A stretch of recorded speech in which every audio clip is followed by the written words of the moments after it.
Hello everyone, आप सभी का मेरे यूट्यूब चैनल पर स्वागत है। डिस्कस करेंगे आज क्लास 10th का चैप्टर नंबर 5 जन संघर्ष और आंदोलन।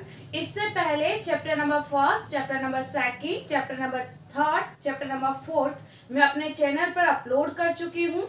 अगर आप उन वीडियो को देखना चाहते हैं तो डिस्क्रिप्शन में जाकर उन वीडियो को भी देख सकते हैं। तो स्टार्ट करते हैं चैप्टर नंबर 5 जन संघर्ष और आंदोलन। जन संघर्ष क्या होता है? जन का मतलब क्या होता है? जनता। जन का मतलब क्या होगा? जन अर्थात जनता। जनता द्वारा किया गया संघर्ष क्या कहलाता है? जन संघर्ष कहलाता है और आंदोलन कहलाता है। आपके चैप्टर में 2 स्टोरी दी गई हैं। एक स्टोरी है नेपाल की और दूसरी बोलिविया की। पहले हम नेपाल की स्टोरी जानेंगे कि नेपाल में क्या समस्याएं थी, नेपाल में किस तरह से जन संघर्ष हुआ और क्यों हुआ। ठीक है, तो नेपाल की कहानी देखते हैं। नेपाल 1990 में एक लोकतांत्रिक देश बन चुका था। इसका मतलब यह है कि 1990 से पहले नेपाल में क्या था? राजतंत्र। मैंने आपको पहले भी बताया है, जहां राजा का शासन होता है उसे आप क्या कहेंगे? राजतंत्र कहेंगे। तो नेपाल 1990 में लोकतंत्र बन चुका था या लोकतांत्रिक शासन व्यवस्था को अपना चुका था। नेपाल के राजा जो वीरेंद्र थे, 1990 में क्या हुआ? जनता ने लोकतंत्र की मांग की और वहां के जो राजा थे, राजा वीरेंद्र, उन्होंने जनता की मांग को स्वीकार किया। उन्होंने स्वीकार किया कि राजतंत्र से वे कहाँ शिफ्ट हो जाएंगे?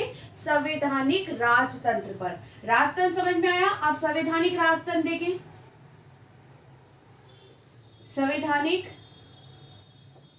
राजतंत्र ऐसा राजा का शासन, मतलब ऐसी शासन व्यवस्था जहां शासन तो राजा करेगा लेकिन संविधान के अनुसार, उसे आप क्या कहेंगे? संवैधानिक राजतंत्र। तो नेपाल के राजा वीरेंद्र ने संवैधानिक राजतंत्र को क्या कर लिया? स्वीकार कर लिया। जैसे ही राजा वीरेंद्र ने इसे स्वीकार किया, उनकी रहस्यमयी हत्या कर दी गई।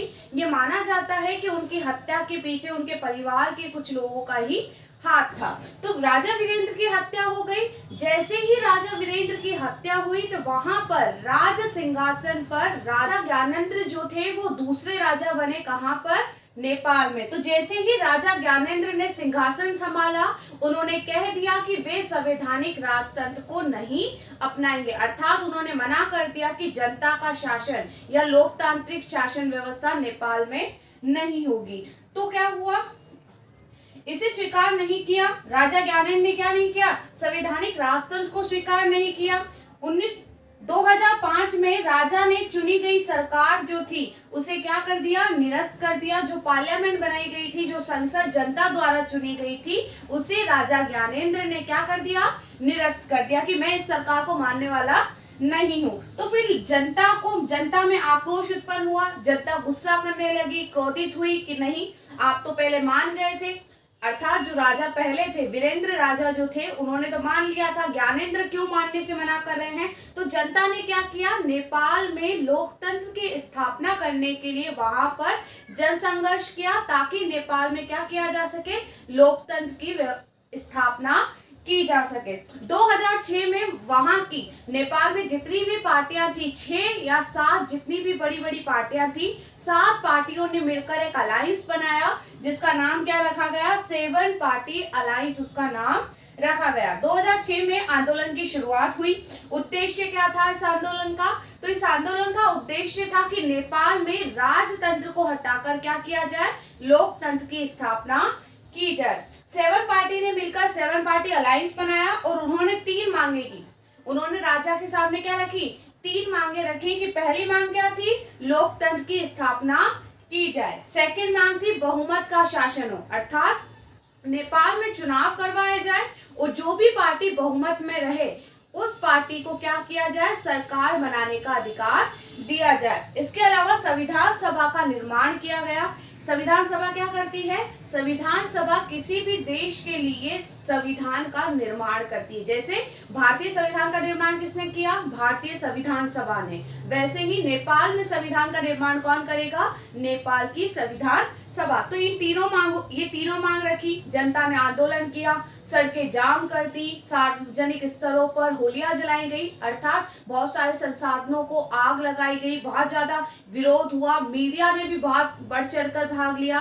साथ ही अंतर्राष्ट्रीय स्तर पर भी नेपाल में लोकतंत्र की स्थापना की मांगे उठने लगी। इसे देखते हुए राजा ने क्या किया, राजा ज्ञानेंद्र जो थे उन्होंने क्या की, सभी मांगों को मान लिया। उन्होंने कह दिया कि चलो ठीक है, अगर आप लोग चाहते हैं नेपाल में राजतंत्र हो, राजतंत्र की जगह लोकतंत्र हो, तो ठीक है, आप लोकतंत्र की स्थापना कर दीजिए। गिरिजा प्रसाद कोइला के नेतृत्व में एक अंतरिम सरकार का गठन किया गया। आप सभी जानते हैं संविधान सभा बनी है, तो संविधान बनाने में समय लगेगा, तो इससे पहले संविधान बनाने तक कौन सी सरकार पूरा कार्यभार संभालेगी, उसके लिए कौन सी सरकार बनाई गई, अंतरिम सरकार बनाई गई। ये किसके नेतृत्व में बनी, तो गिरिजा प्रसाद कोइला के नेतृत्व में यह सरकार बनाई गई। फिर क्या हुआ, 2005 से लेकर 2015 तक, या आप कहें 2009 से लेकर 2015 तक नेपाल में संविधान का निर्माण हुआ और 2015 में नेपाल में संविधान की स्थापना हो गई। अब नेपालियन संविधान लागू कर दिया गया। ठीक है, नेपाल के जन संघर्ष से आप क्या सीखते हैं? नेपाल का जन संघर्ष आपको सिखाता है कि यदि आपकी मांगे लोकतांत्रिक है, यदि आपकी मांगे या आपका संघर्ष सही के लिए है, तो आपकी क्या होगी, हमेशा विजय होगी। तो नेपाल जन संघर्ष के उद्देश्य क्या थे? पहला उद्देश्य था कि नेपाल की जनता वहां पर राजतंत्र को हटाकर किसकी स्थापना करना चाहती थी, लोकतंत्र की स्थापना करना चाहती थी, देश की राजनीतिक नींव रखना चाहती थी। वहां पर जनता चाहती थी कि राजा का शासन बहुत हुआ, राजा के शासन ठीक है, लेकिन हमें अब क्या चाहिए, जनता द्वारा चुनी हुई सरकार चाहिए। लोकतंत्र की परिभाषा मैं आपको बार बार बताती रहती हूँ, क्या होता है ये लोकतंत्र की परिभाषा, जनता का, जनता के लिए, जनता द्वारा शासन ही क्या है, लोकतंत्र है। तो लोकतंत्र की मांग के लिए नेपाल में जो संघर्ष हुआ उसे नेपाल का जन संघर्ष के नाम से भी जाना जाता है या लोकप्रिय जन संघर्ष के नाम से भी जाना जाता है। तो 4 मार्क्स का आपका क्वेश्चन बनता है कि नेपाल में आंदोलन क्यों हुआ, कौन कौन सी मांगे थी, किसने अंतरिम सरकार बनाई, राजा कौन थे, पहले वीरेंद्र थे फिर ज्ञानेंद्र, मांगे कौन सी थी, गिरिजा प्रसाद कोइला के नेतृत्व में अंतरिम सरकार बनी। नेपाल के जन संघर्ष से हमें क्या सीख मिलती है, इसका सीधा सा मतलब है कि अगर जन संघर्ष सकारात्मक है तो वो लोकतंत्र को क्या करता है, मजबूती प्रदान करता है। इसके अलावा आपके चैप्टर में है बोलिविया का जल युद्ध। चलते हैं नेक्स्ट टॉपिक पर। नेक्स्ट टॉपिक है आपका बोलिविया का जल युद्ध। बोलिविया क्या है, तो बोलिविया एक देश का नाम है, यह लातिन अमेरिका का एक छोटा सा देश है। तो यहाँ कुछ समस्याएं उत्पन्न हो गई थी, वहां पर जन संघर्ष हुआ। जानते हैं इस स्टोरी के बारे में, बोलिविया का जल युद्ध। बोलिविया लातिन अमेरिका का एक क्या है, छोटा सा देश है। जैसे हमने देखा था बेल्जियम एक छोटा सा देश था यूरोप का, वैसे ही बोलिविया क्या है, लातिन अमेरिका का एक देश है। विश्व बैंक ने इस देश में जो भी जलापूर्ति थी, ठीक है, जो भी जलापूर्ति सेवाएं थी वो नगर पालिका के पास थी, वहां की लोकल गवर्नमेंट के पास थी। लेकिन विश्व बैंक क्या है, विश्व बैंक एक अंतर्राष्ट्रीय स्तर का बैंक है। क्या है, अंतर्राष्ट्रीय स्तर का बैंक है। इस बैंक ने वहां कहा कि आप क्या करिए, जलापूर्ति को आपका अधिकार नहीं होना चाहिए, अर्थात जलापूर्ति पर आपका अधिकार नहीं होगा, आप इसे क्या करिए, विभिन्न कंपनियों में शेयर करिए। अगर मैं सिंपल सी बात कहूं तो वहां पानी का जो बंटवारा था या पानी की सप्लाई कौन करता था, वहां की लोकल गवर्नमेंट। विश्व बैंक ने कहा कि पानी की सप्लाई वहां की लोकल गवर्नमेंट ना कर कोई बहुराष्ट्रीय कंपनी करे। ठीक है, तो विश्व बैंक ने नगर पालिका द्वारा की जा रही जलापूर्ति से अपना नियंत्रण हटाने का क्या डाला, दबाव डाला। और इस दबाव के चलते सरकार ने क्या किया, सरकार ने जलापूर्ति का अधिकार एक बहुराष्ट्रीय कंपनी को दे दिया। बहुराष्ट्रीय कंपनी किसे कहते हैं, ऐसी कंपनियां जो एक से अधिक देशों में उत्पादन करती हैं, उसे आप क्या कहेंगे, बहुराष्ट्रीय कंपनी। सिंपल सी बात समझिए, एक कंपनी जो भारत में भी है, अमेरिका में भी है, ठीक है, रशिया में भी है, चीन में भी है, तो इस कंपनी को क्या कहेंगे मिलाकर, बहुराष्ट्रीय बहुराष्ट्रीय कंपनी, ऐसी कंपनी जो एक से अधिक देशों में स्थित होती हैं, उत्पादन करती हैं, उसे आप क्या कहेंगे? बहुराष्ट्रीय कंपनी कहेंगे। तो विश्व बैंक के दबाव के कारण क्या किया वहां की सरकार ने? जलापूर्ति का अधिकार कहा कि चलो एक कंपनी को दे देते हैं। कंपनी को कह दिया गया कि जनता को पानी की सप्लाई कौन करेगा? ये कंपनी करेगी। लेकिन कंपनी बहुत समझदार थी। कंपनी ने क्या किया? जैसे ही अधिकार मिला, अपने अधिकार का मिसयूज करना स्टार्ट कर दिया। उसने जो पानी की कीमत थी उसे बहुत ज्यादा बढ़ा दिया। ठीक है, इस कंपनी ने पानी की कीमत को 4 गुना बढ़ा दिया। मान लो 1 लीटर पानी जो है वो 4 रुपए में आता था, तो अब क्या हो गया? 4 गुना बढ़ा दो, कितने में आ गया? 12 में। तो क्या हुआ? जैसे ही बहुराष्ट्रीय कंपनी को अधिकार मिला तो उसने पानी की कीमतों को 4 गुना तक बढ़ा दिया। जब पानी की कीमतें इतनी ज्यादा बढ़ी तो वहां के नागरिकों का जीवन यापन करना बहुत ज्यादा मुश्किल हो गया। वहां के लोगों की आय वैसे ही बहुत कम थी और आधी से ज्यादा आय तो पानी का बिल देने में ही जाने लगी। तो जनता ने क्या किया? जनता ने वहां पर विभिन्न लोगों से मिलकर, श्रमिक दलों से मिलकर, आंदोलनकारी लोगों से मिलकर एक संगठन बनाया, एक गठबंधन किया। ठीक, बढ़ती कीमतों ने नागरिकों के जीवन पर कुप्रभाव डाला, जीवन को बहुत ज्यादा प्रभावित किया। सन 2000 में श्रमिकों ने, मानवाधिकार कार्यकर्ताओं ने, सामुदायिक नेताओं ने मिलकर एक गठबंधन बनाया और हड़तालें करना शुरू कर दिया। यद्यपि इन हड़तालों को दबावपूर्ण तरीके से हटाने की कोशिश की गई, लेकिन फिर भी ये हड़तालें निरंतर जारी रही। परिणाम क्या हुआ? जनता के दबाव के कारण बहुराष्ट्रीय कंपनी के जितने भी अधिकारी थे वो शहर छोड़कर भाग गए और सरकार को जनता की मांग मानने के लिए बाध्य होना पड़ा। ठीक है, जनता के दबाव के कारण बहुराष्ट्रीय कंपनी को क्या कर दिया गया? शहर छोड़कर चली गई। जलापूर्ति का अधिकार फिर से किसे दे दिया गया? नगर पालिका को पुनः दे दिया गया। अब देखिए बोलिविया के जन संघर्ष का उद्देश्य क्या है? तो इसने सरकार को जनता की मांग मानने के लिए बाध्य किया। वहां पर जो जन संघर्ष हुआ वो पानी की कीमतों के बढ़ने के कारण हुआ।